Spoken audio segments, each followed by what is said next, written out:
Hello అండి. Welcome to our channel. నేను మీ సిరి. ఈరోజు మనం చెప్పుకోబోయే కథ 'ప్రియానీదాన్ని' పార్ట్ 88.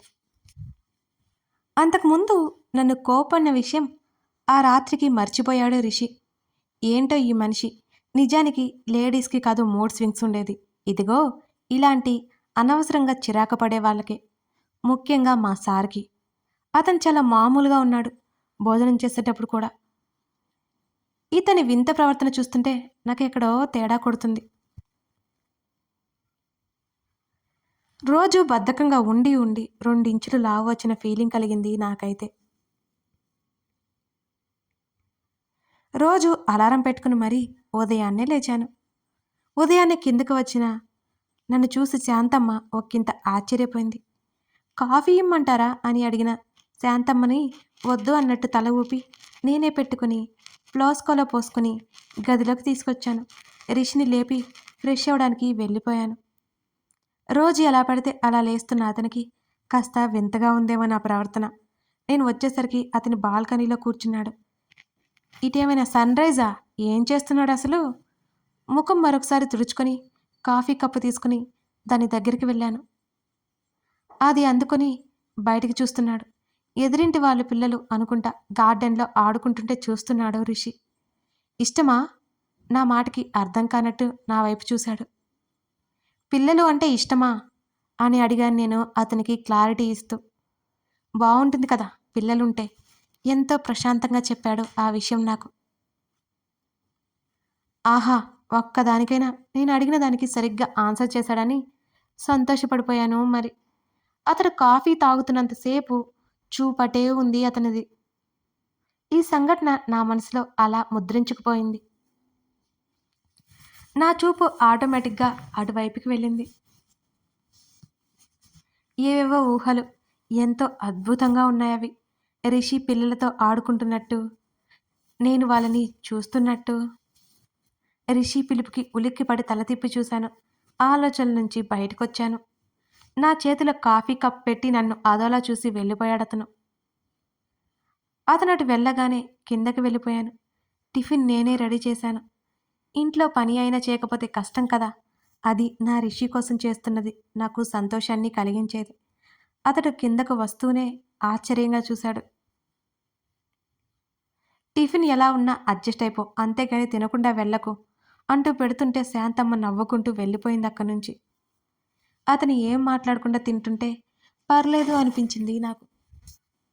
నీతో ఒక ముఖ్యమైన విషయం మాట్లాడాలి అని అన్నాడతను. ఏంటది అని అడిగాను నేను. తినేసిరా, గార్డెన్లో ఉంటాను అని చెప్పేసి వెళ్ళిపోయాడు. మళ్ళీ ఏం షాక్ ఇస్తాడో ఈ మహానుభావుడు అనేది నా ఫీలింగ్. మాట్లాడాలి అన్నాక నేను తనకి ఎదురు చూసే కష్టాన్ని కలిగించానా? గబగబా తినేసి పరుగున వెళ్ళాను. చేతులు కట్టుకుని కాస్త వెనక్కి వాలి బెంచ్ మీద కూర్చుని ఎటో చూస్తున్నాడు అతను. ఏముందా అని అటువైపు చూశాను. చెట్ల మీద ఉన్న జంట పక్షుల్ని చూస్తున్నాడు తను. 2 పావురాలు ముచ్చట్లు చెప్పుకుంటున్నాయి. ఒక పావురం ఒక రెక్కన మరో పావురం చుట్టూ పోనిచ్చింది. అబ్బా, ఆ దృశ్యం ఎంత బాగుంది. తోడు మనుషులకే కాదు సమస్త జీవులకి అవసరమేమో అనిపించింది ఆ దృశ్యం చూడగానే. నా అడుగుల శబ్దానికి తల ఎత్తి చూశాడు రిషి.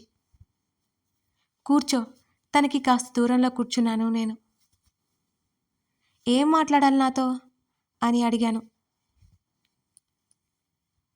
నువ్వు ఆర్కిటెక్ట్ అని విన్నాను, అవునా? నన్నే చూస్తూ అడిగాడు. అవును అన్నాను నేను. ఎందుకు అడుగుతున్నాడో అర్థం కాక అయోమయంగా చూశాను అతని వైపు.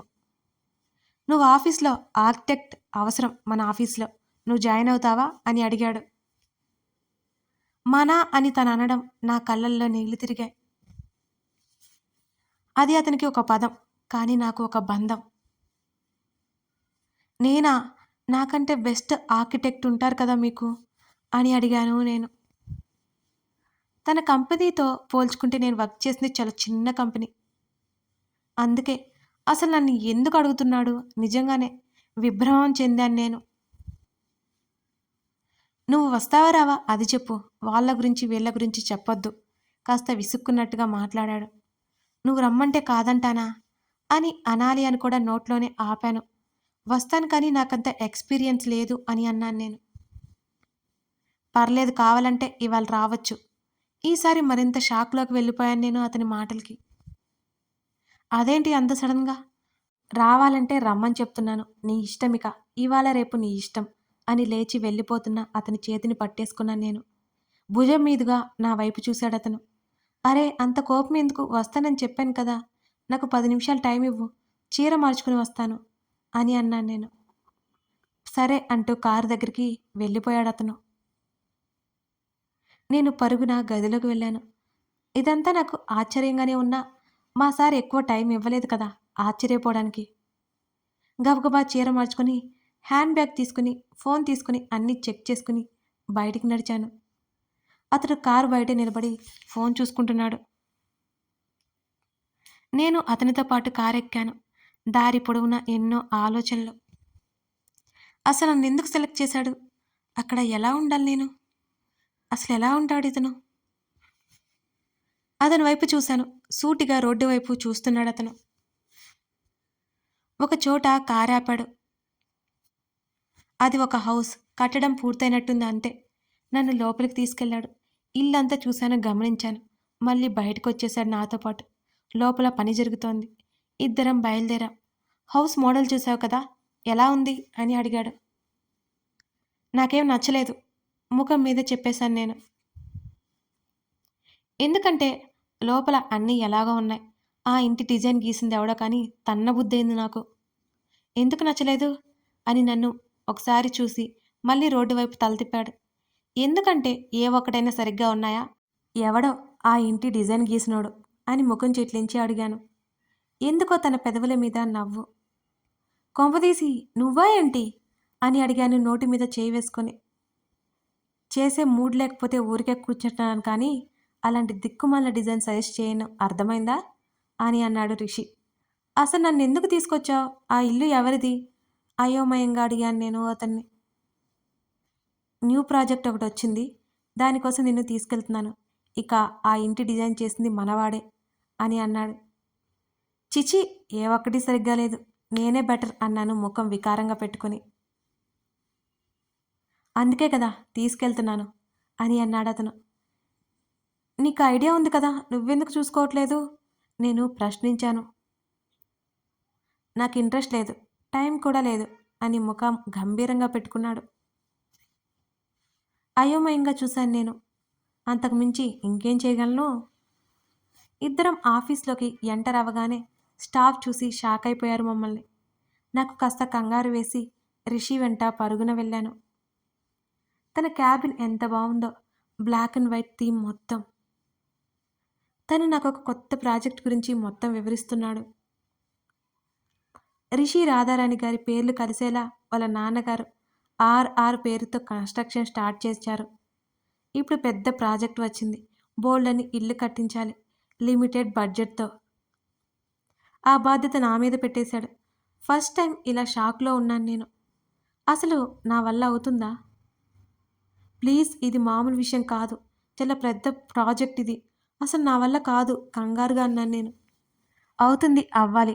No more discussions. పని చూడు, దానికి సంబంధించిన డీటెయిల్స్ అంటూ ఓ ఫైల్ ముందు పడేశాడు. ఇతని నుంచి నన్ను డైవర్ట్ చేయడానికి గానీ ఇదంతా చేయట్లేదు కదా! నాలో ఆ విధమైన అనుమానం మొదలైంది మరి. నేను అలాగే చూస్తుంటే, ఈరోజు రేపు టైం తీసుకో అని చెప్పాడు నన్నేమాత్రం చూడకుండా. అదే సమయంలో మే కమిన్ సార్ ఎవరిదో లేడీ వాయిస్ వినిపించింది. కమిన్ అని మా సారు గారి గంభీరమైన స్వరం. ఆమె లోపలికొచ్చింది. ఫార్మల్ డ్రెస్లో ఉంది. చేతిలో ఒక ఫైల్ ఉంది. అంటే ఇక్కడే వర్క్ చేస్తుంది. మేడంని క్యాబిన్కి తీసుకెళ్ళు, వర్క్ అంతా ఎక్స్ప్లెయిన్ చేయి అంటూ ఆమె వైపు చూశాడు రిషి. అలాగే సార్ అని రిషికి వినయంగా చెప్పి, రండి మేడం అంది తను. నేను వస్తాను, నువ్వు వెళ్ళు అనగానే తలాడించి బయటికి వెళ్ళిపోయిందామె. నాకు వేరే క్యాబిన్ అక్కర్లేదు, నేను ఇక్కడే ఉంటాను అని చెప్పాను రిషితో. కళ్ళు మాత్రమే ఎత్తి నన్నే సూటిగా చూస్తూ, అక్కడేమైంది అని అడిగాడు. ఇక్కడ ఉంటే ఏమైంది? నేను తిరిగి ప్రశ్నించాను. ప్రశ్నకు ప్రశ్న సమాధానం కాదు అన్నాడు. నాకు ఇష్టం లేదు అంతే. ఇదిగో ఆ సోఫానో లేకపోతే చిన్న కుర్చీనో నా ముఖాన్ని పడేస్తే పని చూస్తా అన్నాను నేను. చెప్పింది చెయ్యి విసుగ్గా అన్నాడు. నీ ప్లాన్ నాకు తెలుసులే. నీ అంత కన్నింగ్ ఎవరూ ఉండరు తెలుసా? అని విసుగ్గా చెప్పేసి చిటపట్లాడుతూ బయటికి వెళ్ళిపోయాను నేను. అతని రియాక్షన్ ఏంటో కూడా నాకు తెలీదు. ఆ కోపంలో నేను గమనించకుండా వచ్చేశాను మరి. బయట కాస్త దూరంలో ఆ అమ్మాయి ఉంది. నన్ను చూడగానే ముందుకి నడిచి క్యాబిన్ చూపించింది. నా పేరు నవ్య మేడం. మీకేమైనా అవసరమైతే ఇంటర్కమ్ నుంచి కనెక్ట్ చేయండి. నేను మీ పర్సనల్ సెక్రటరీని అని చాలా కూల్గా చెప్పింది ఆమె. నాకు సెక్రటరీ ఎందుకు అసలు అక్కర్లేదని చెప్పేద్దామని కూడా ఆ అమ్మాయిని చూసి చెప్పలేక సరే అన్నట్టు తల ఊపాను. కొన్ని డీటెయిల్స్ నాకు చెప్పి తను వెళ్ళిపోయింది. టైం చూశాను. ఉదయం 10:30 అయింది. అవన్నీ స్టడీ చేయడం మధ్యాహ్నం వరకు సరిపోయింది నాకు. నవ్య వచ్చి రిషి పిలుస్తున్నాడని చెప్పింది. టైం చూస్తే మధ్యాహ్నం 2 అయిపోయింది. గబగబా అతని క్యాబిన్లోకి వెళ్ళాను నేను. ఏం చేస్తున్నావు? నిద్రపోతున్నావా? తన ప్రశ్నకి నాకు ఒళ్ళు మండిపోయింది. అవును, నీ గురించే కలలు కూడా కంటున్నాను. ఏం లాభం? నువ్వు పిలిపించి డిస్టర్బ్ చేశావు అని నేను వెంటనే అంటుంటే, ఒక్కదానికి కూడా తిన్నగా ఆన్సర్ చేయవా అని చిరాగ్గా ముఖం పెట్టుకున్నాడు. తమరేమైనా సక్రమంగా అడిగారా? ఏదో పని అప్పజెప్పావు, అది చూడొద్దా? ఈలోపే నిద్రపోయావా అంటే నాకు కోపం వస్తుంది కదా. తనకెదురుగా కూర్చుంటూ అన్నాను నేను. ఇంతకీ ఎందుకు పిలిచావు అని అడిగాడు నన్ను. మెక్కుతావని పిలిచాను అన్నాడు విసుగ్గా. అవును కదా, ఇందాక నుంచి నా పొట్టలో ఆకలి వర్క్లో పడి గుర్తులేదు అని తల కొట్టుకున్నాను. ఆలోపే బయట నుంచి భోజనం వచ్చేసింది మాకు. ఇద్దరం కూర్చొని దాని గురించి డిస్కస్ చేసుకుంటూ తినేశాము. పనిలో గటికుడే ఇతగాడు అనుకున్నాను. రేపటి నుంచి ఇంటి దగ్గర నుంచి లంచ్ తీసుకొస్తా. బయట భోజనం ఎక్కువ చేస్తే ఆ ఇష్యూ నిమిషం నిమిషం తగ్గుతుందట. అందుకే ఇంటి భోజనం ఆరోగ్యానికి క్షేమకరం అని నవ్వుతూ చెప్పాను. అతను ఏం సమాధానం ఇవ్వలేదు. మాట్లాడుతుంటే ఇలా సమాధానం ఇవ్వని మోగవాళ్ళని చూస్తుంటే నరనరాల్లో ఆవేశం పొంగి పొర్లుతోంది నాకు. సరే నేను వెళ్తున్నాను అని ఒక్క క్షణం ఆగకుండా అక్కడి నుంచి వచ్చేశాను. ఆ రోజు సాయంత్రం నా డిజైన్కి మంచి అవుట్పుట్ వచ్చింది. అవన్నీ పట్టుకొని రిషి క్యాబిన్లోకి వెళ్ళాను. అతడు కుర్చీలో వెనక్కి వాలి కళ్ళు మూసుకుని కనిపించాడు. సిస్టమ్ షట్ డౌన్ చేసి ఉంది. భుజాలు కదిలించి టేబుల్ మీద తట్టాను. అతడు కళ్ళు తెరిచి చూశాడు. ఇదిగో ఒకసారి చూడు అంటూ టేబుల్ మీద అవన్నీ పెట్టేసి, మీరు చెప్పిన బడ్జెట్కి మీరు చెప్పిన ప్లాన్ ప్రకారం మొత్తం 8 బ్లాకులు. బ్లాక్కి 5 ఫ్లోర్లు. Ground floor parking area. ఫ్లోర్కి వచ్చేసి 8 ఫ్లాట్లు. ఇదిగో east phase and west phase designs అని ఒక్కొక్కటిగా మొత్తం ఎక్స్ప్లెయిన్ చేస్తున్నాను. అతడు మౌనంగా తలెత్తి నా వైపు చూశాడు. అతని పక్కన నిలబడి నేను అతని వైపు చూస్తూ, నచ్చలేదా? ఆగు, మరో థాట్ కూడా ఉంది అంటే వెళ్ళబోతున్నా నా చేతిని పట్టేసుకున్నాడు అతను. నా అడుగులు అక్కడే ఆగిపోయాయి. తల తిప్పి అతని వైపు చూశాను. ఇట్స్ ఆల్రెడీ 7 అనగానే నా కనులు ఆటోమేటిక్గా వెడల్పోయాయి. ఏంటి, అప్పుడే 7 అయిపోయిందా అని అదే ఆశ్చర్యంతో అన్నాను. అతడు భుజాలు కదిలించాడు. పర్లేదు, ఇంకో 1/2 అవర్ టైం ఇవ్వు అని నేను అంటుంటే, ఏడ్చావులే, ముందు ఇంటికి వెళ్దాం పద. ఎంప్లాయీస్ చేత ఇన్ని గంటలు మేము పని చేయించుకోం. రేపటి నుంచి 6 కల్లా దుకాణం సర్దే అని అన్నాడు. నా చేతిని వదిలి తన ఫోన్ పాకెట్లో పెట్టుకుని కారు కీస్ తీసుకున్నాడు. నేను ఎంప్లాయీని కాదు, అర్థమైందా? గట్టిగా చెప్పాను. మరేంటి? నాతో పాటు బయటకు వచ్చాడతను. నీ భార్యని అని చెప్పేసి క్యాబిన్కి వెళ్ళి నా వస్తువులు తెచ్చుకున్నాను. లిఫ్ట్ వైపు వెళ్తూ కనిపించాడు. పరుగున లిఫ్ట్ దగ్గరికి వెళ్ళాను నేను. ఇంత వయసు వచ్చినా ఆ లిఫ్ట్ కిందకి పైకి వెళ్తుంటే నా కళ్ళు గిర్రున తిరుగుతాయి. దాన్ని కవర్ చేసుకోవడానికి ఎన్ని పాట్లు పడతానో నాకు తెలుసు.